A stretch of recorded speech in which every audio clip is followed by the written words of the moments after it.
Welcome back to Mompreneurs Unleashed. I am your host, RaQuita Weathers. So today I have a very, very special guest with me. I didn't even leave this out. Like name twin a little bit. I have Miss Nakita Lochard of Fabelle Makeup Artistry. Hello, welcome. How you doing? I'm good. So Nakita actually met on set through one of my photography sessions. And it's just been like a clicking moment ever since I met you, right? But to tell you guys who Nakita is, we're going to dive into that in a second. But first off, teenage daughter. Oh, right. You do makeup and hair, right? Yes, I do. Oh, Here in Atlanta, I've been doing it for about 10 years. Great. 10, 12 years. Yeah, 10 years. 10 years is a good number. Yeah, 10 years. Mm-hmm. Good. Okay, so let me not ask a question. You tell the people. Tell us about yourself. What do you need to know about Nakita? I've lived in Atlanta for 20 odd years. 10 of those years I've been doing makeup. I fell in love with makeup at school. I went to hair school and fell in love with it. I often say that hair is the marriage and, makeup is that. But I fell in love with it. It's an instant gratification for me. I love making women, men to beautiful, feel good about themselves. I guess kind of which brought me into circles that uplift women and uplift people in general. So I'm excited. I love what I do. I'm so excited to be in the same circles with so many people that I've admired for years. So, yeah. So first off, you can tell you're passionate about your work. I can tell when I look at and it's funny, I was introduced to your work through another photographer here in Atlanta. And her work has always been amazing. I look up to her work. And I'm like, Fabelle, I needed a makeup artist actually one day. And I was like, you know what? Let me go out on a limb. Let me just see if she would even take my booking. And sure enough, you came, right? I took the booking. You came. And I'm like, she is so down to earth. You were just so amazing. And now here we are many months later. And yes. So Nakita has actually been one of my primary makeup artists for the Moms in Focus project. So tell us a little bit what that experience was like working with a lot of moms that probably never had a professional makeup session. I want to say that it was an awesome opportunity and it's an awesome way to kind of like see other women in this aspect and being celebrated. So that's one. Definitely said yes to that because I'm a mom too. And then two, like, it's not new in this business to where people are moving so quickly and don't necessarily have the time to make themselves feel better because we're always taught you look better, you do better. Right. No, that's a fact. So the moment that this kind of conflicts with that, well, I have to work and I'm pretty without it. Yes, you are. Yeah. But in certain settings, we all know that people judge you, look at you, and base how they're going to treat you off the way you look. So why not be your best self most of the time? Right. No, it's true. Right. So makeup has given me that. It gives me my serotonin and dopamine at one time. It just makes me feel good to see others feel good about themselves through my work. Oh, I love it. Especially, how do you feel when you see, what's one thing when we're in our everyday type of setting and you see your work, but when you see your work on big screens and plastered on billboards, on TV screens, what's that feeling like? I've had my makeup and hair featured on Times Square because of a book by Kennedy Ryan, I think. Yes. So I've done 2 books with her through the photographer that we knew. And just to see my work like plastered. It's been a few years, but just on that pivotal screen in New York. It's still kind of surreal. Sometimes I have to kind of like scroll back and kind of look at that. I'm gonna be honest. How does it work? It makes me want to cry a little bit, but pushes me to move and work harder. Yes. Make sure I continue to move forward because that's the big thing. What's making sure I innovate, but maintain the basics. And that's not always easy in our line of work because we always have to change because there's always something new. and it's always presenting something That's so true. You know, fresh. there's always different time. Well, actually, I'm not gonna say different times. There's so many different trends in makeup. I think it's taken. Put it back. Oh, okay. It's okay. Oh, in the back. I just Got it. Sorry about that. These little earrings are heavy, girl. But they're so cute. Thank you. So heavy. Is that actually like a piercing in there or just a cuff? Oh, I like it. Time for that. And one a big old hole in that ear. Okay, and then pick you back up. So there's so many trends in makeup, especially because there's like TikTokers and YouTubers. Everybody has a new trend, and so I know a while back it used to be the way you highlight here and then back here, and then nowadays like don't do the whole triangle, do a dot here and a dot there. What is it like adjusting to trends, or do you even adjust at all? I don't. What I try to do is make sure that everything is just softer. Trends are gonna come and go, right? You want to make sure that you just kind of find your space in the mess of it all and love what you do. Now, yes, you don't want the triangles, the visible triangles, but you know, sometimes they're needed for certain face shapes and things like that. Do I find myself going? Sometimes there are times when, oh, I didn't even think about that. Maybe softening that up and not using so much product and blah, blah, blah. But you know, you need that. Especially if you're going to be on film, especially if you're going to be on any type of camera, you need that. So I think what the challenge is when it comes to trends is that since everybody's on the bandwagon, especially that hasn't had to professionally do it or had somebody professionally critique them, things get lost in the sauce, and people assume that what they see is what they're going to get when they do said trendy makeup, and they don't have the skill. I get it. Yeah. To kind of adjust it for themselves. So you get constant things that don't work for everybody, that just work for face shapes and skin tones. And, and because not everybody is a makeup artist. Everybody can do their own makeup in practice, but not everybody is a makeup artist. And that's what I think differs between the average person versus a makeup artist. We have to kind of be able to pivot. And it's hard for someone who doesn't have the same experiences and skill set to do that, to make the trends work. No, that makes sense. Okay. Because I know there's certain certain siren eyes, cat eyes, there's all eye, right? Doe eye, orange eye, smoky, non-smoky. No crease. Okay, soft crease, soft glam, fashion glam. It's. But you know, I feel like a lot of people, and maybe you know this, not maybe, I know you know this more than I do. They don't know what it is that what looks best on them. Because you can come, I know, I believe it wholeheartedly. You can go to somebody with inspiration, like say, oh, I saw this picture on Pinterest. I want this to look like this for my photo shoot. It could have been the most glammed out makeup, and he'd be like, baby girl. And I want it to be natural. How do you, right? I don't want to know. I don't want to look like I have on a lot of makeup. You know what? Forgive me, because I had a client that showed me, she's like, girl, I just want to be natural. Now, natural glam is something that I know that I specialize in. Yes, and you're great at it. Thank you. But when you hit me with the Pinterest, stark, strong eyeliner, under eye coverage, full coverage plus, and then overlined lip, like bright cheek, and then say I want this to be natural, it's gonna be hard to manage that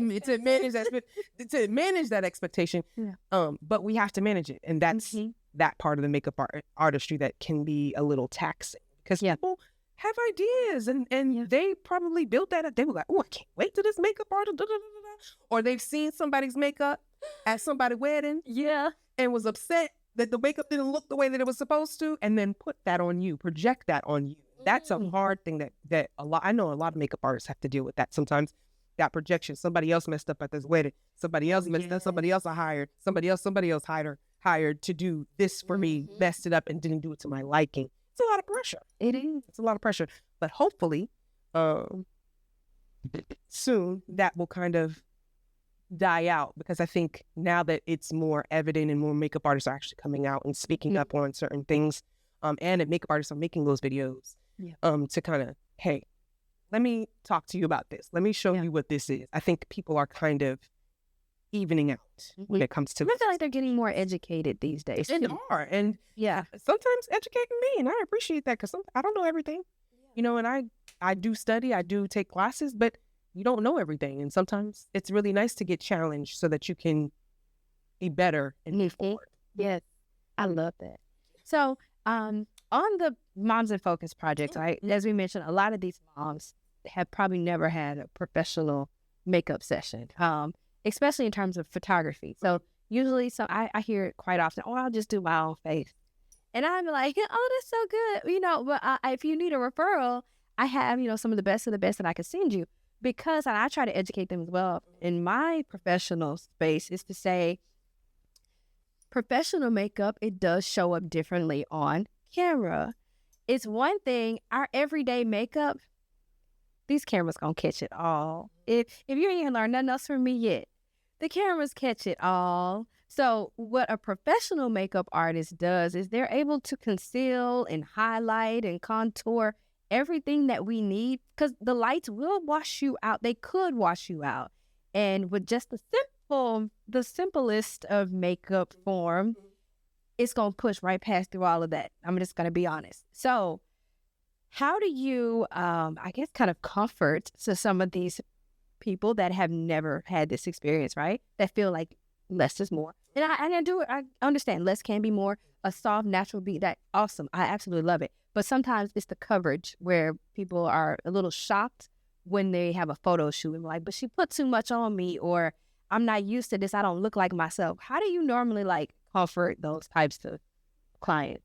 Because it's hard. And again, it's about managing the expectation, and you do a great job by talking to clients as well.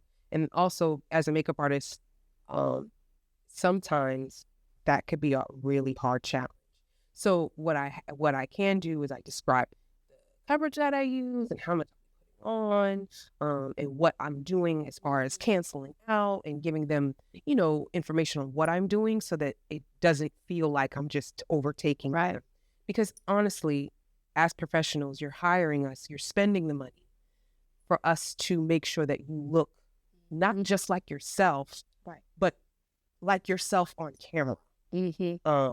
That's a great way to put it. Like a better version of yourself on camera, because ultimately you are your brand, and you want to make sure that you match that at every moment in time. Right. Whether it's you just doing a portrait or this is a branding part of your business. If you are the face of it, you have to be, I mean, unfortunately, essentially perfect to a degree. And I think a lot of people get caught up in filters. And thinking that, oh, because I Facetune, I know what the photographer's doing after I take photos and portraits with them. And a lot of the times when you do selfies and things like that, yes, a lot of phones actually kind of, you know, soften things up for you and make you feel like and not to say that you're not perfect, but they make you feel a little bit more coverage than you actually have. And I think it's important to take that in and say to yourself, okay, if I want my best self to show, I need to make sure that I hire somebody to highlight those best parts of myself. And I think that's important to have in a hairstylist. I think it's important to have in a photographer, makeup artist, everything that's a part of your branding aesthetic. It has to be perfection. It does, and of quality. Very much so, because that Photoshop smoothing brush, you can only do so much. You know what? It's so funny because you brought up an aspect that most of us don't really think about. I know, like, for example, on my husband's phone, he's got an Android. Don't charge it to his heart. Charge it to his pockets. That's what he likes. But anyways, with that Android phone, I know every time I see a picture with it, they look good. They look great.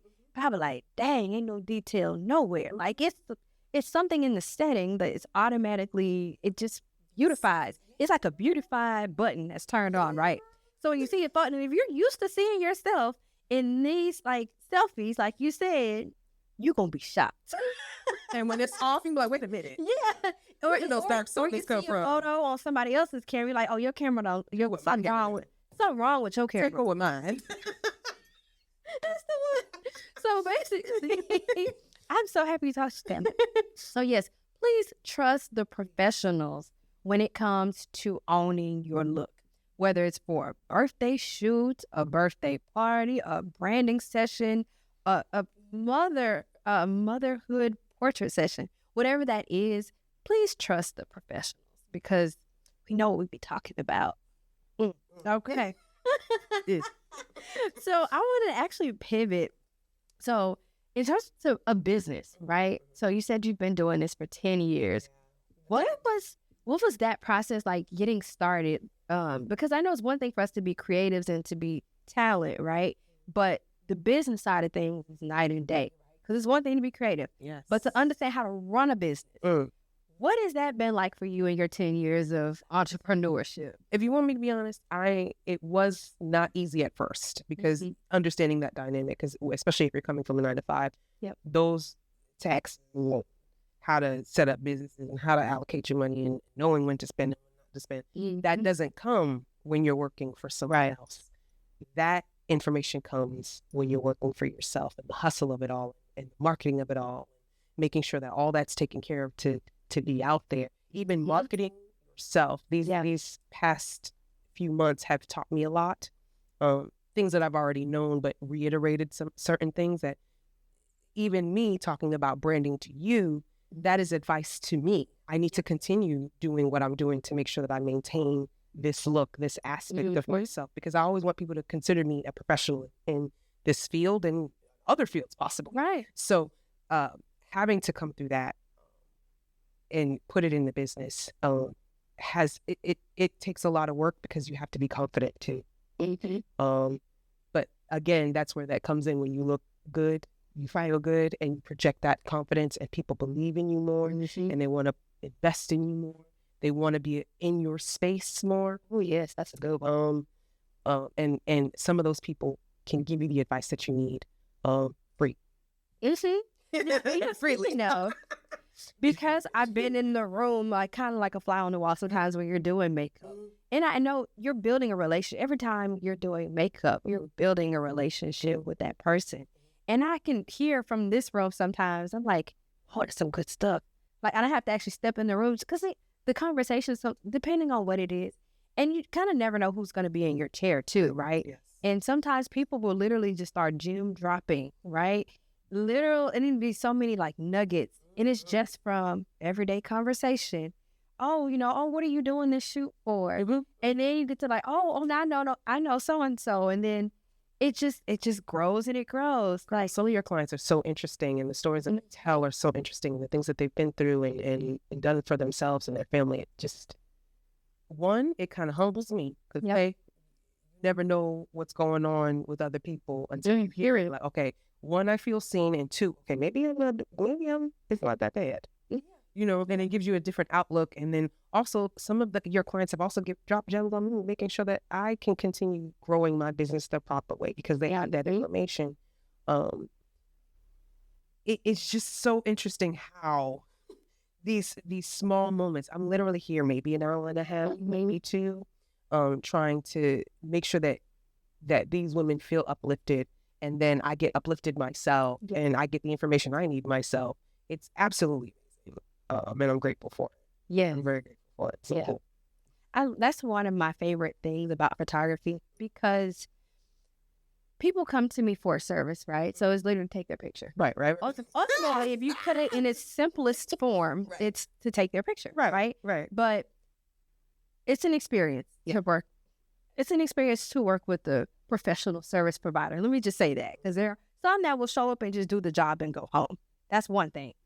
But it's another one when the actual professional caters and they want to know more about you to give you the best experience that you can have.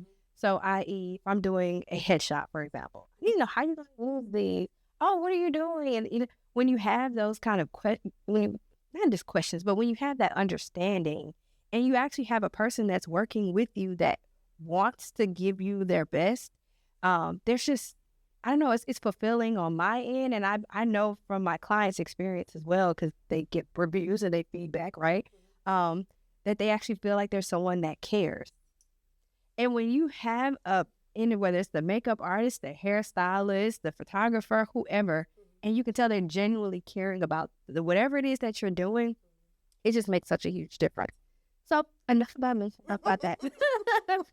Well, I wanted to jump into some beauty tips, right? So if you had 5 to 10 minutes, right, to get ready, we got to be out the door in 10 minutes, and you just rolled out of bed. Just be honest, it is. What advice would you give to, I'm gonna say to a mom, because the kids are hollering in the back, your husband or whoever's probably already in the car waiting on you. What would you do in them 5 to 10 minutes to get yourself together? I would moisturize. Moisturizing is important, and sunscreen is important. If you can find the two of them together, please. Like a tinted moisturizer? You can do a tinted moisturizer. You can do anything that softens and gives your skin some hydration. I suggest to do that. Also, the 5-dot moisturization. Some women will scoop some up. Yeah. That is not enough. That's not enough moisture. I understand that some moisturizers are more expensive than others, so we got to kind of scrape that. But that means you need to, one, go down a step in your budget, get more for your buck, and actually put on about a nickel to a quarter size. That's my recommendation, and bring it down to the décolleté. That will be step 1. Step 2. So Décolleté would be kind of all of this. No dry chest. Yes. And then I would do a brightener under the eye. If you're not a concealer fan, they have some skin brighteners that will cancel out dark circles and sallow eyes. I do think you should definitely invest in a good concealer. I prefer hydration concealers because they'll always plump your eyes up. You don't want to, not everybody can use matte. I know people want matte, but not everybody can use it. Matte can sometimes crease in those puffy areas, line areas. We don't want that to super dry on you. So use hydrating products at all times in a small amount. A little always goes a long way. What was that? 3 now? That was 3. 4, powder. I would invest in a good powder. Do you prefer powder over liquid? Because in certain cases. So if I have if I'm running out of here, I don't know if it's easier for me to like some. I'm not doing it with my kids, but I honestly, I think depending on the climate you're in. So if it's a warmer day, get your matte powders out. That's me. As long as you exfoliate your skin and do your skin prep the way that you need to, matte powders should be okay. And also bronzing creams. Bronzing creams. You don't always need blush all the time. Honey, I was blush blind for a long time. Tossing that blush on there, it is the first thing to go. But sometimes you don't need that. Use bronzer. Use a cream bronzer if you're not a powder girl fan. You can also use that, put it in your moisturizer to kind of stretch it out, elongate it, or dilute it if it's too strong for you, because a lot of bronzers come very big. Okay, yes, they do. They do. Yep. So try to use that, and also making sure your skincare is on point. You don't need the 5-10 steps. You do need to exfoliate. You do need to wash. You do need to moisturize, and you do need to use sunscreen. It is it. Good. And then, of course, if you got a couple of seconds, throw a mascara. Please, and some earrings. My grandmother did not play about that. You would put the mascara on, put some earrings in, and then walk tall. Okay, that's good. That's a good tip. So moisturize, please. You know what? Speaking of, okay, let me ask you this next question. In terms of when a client comes to you, because some makeup artists may educate you before you come, like, make sure you come with a fresh face, right? But in terms of how to have the best makeup experience, if you're going to a professional, I clearly understand we got to exfoliate beforehand. Any other tips that you would recommend when you're going to an artist to get your makeup done, prep-wise? For the client? Yeah. Okay. Mm-hmm.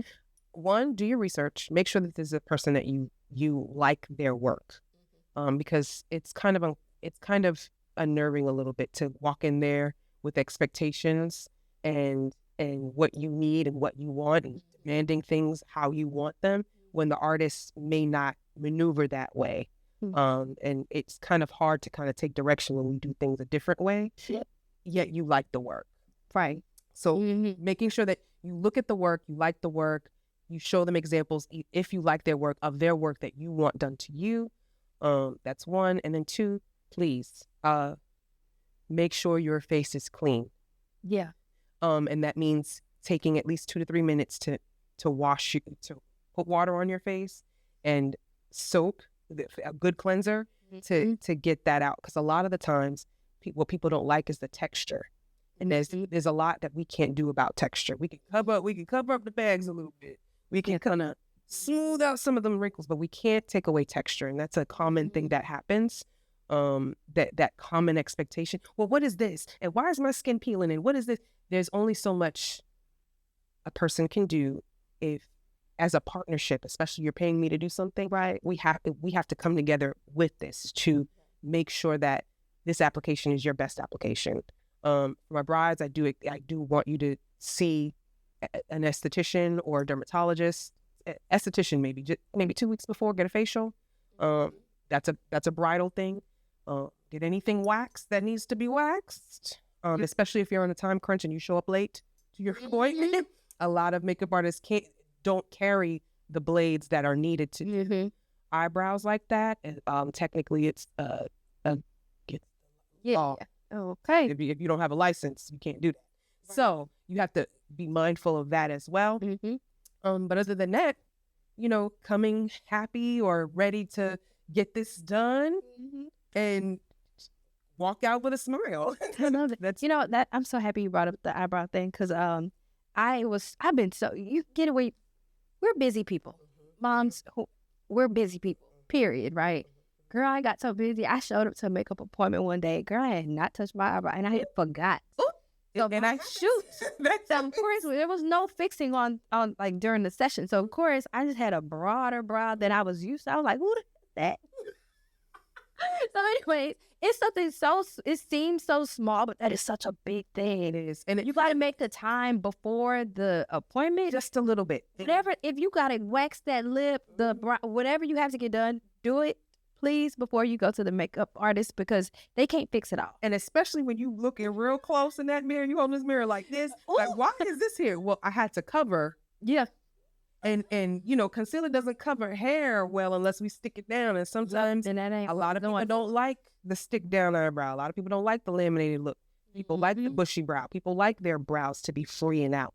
And we can't do the freeing out if the brows are clean. Oh my gosh. Well, Nakita, I have had such a pleasure talking with you today. It was great today. And I hope you guys learned something before you go into any other photo shoot or into any other experience where you need a professional makeup artist. Do right. Just do right. Yeah. And if you're in Atlanta, y'all can call Miss Nakita, okay? Or book online. Yes. So how can they do that? Actually, how can we reach you on social media and your website? ifabelle.com. Yes. That's my website. Social media, I am fabelle.mua, FABELLE.MUA. All right. Well, thank you so much, Nakita. And you guys, until next time, thank you again for listening, and we'll catch you on our next episode.